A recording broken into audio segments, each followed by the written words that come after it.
High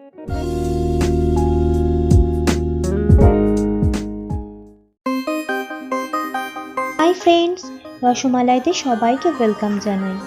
আজ আপনাদের সামনে যে রেসিপিটি শেয়ার করব সেটি খুবই পপুলার একটি রেসিপি, চানা মশালা।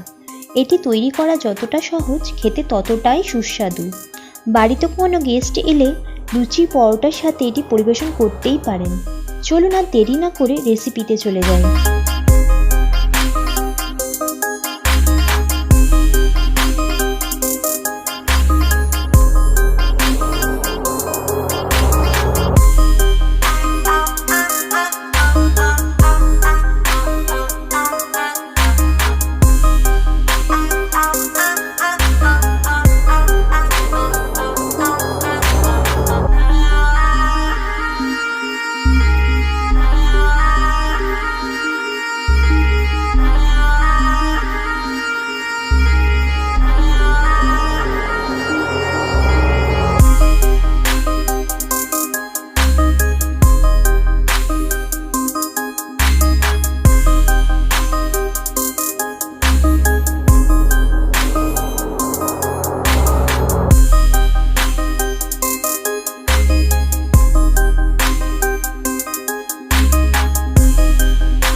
তৈরি হয়ে গেল দুর্দান্ত স্বাদের চানা মশালা।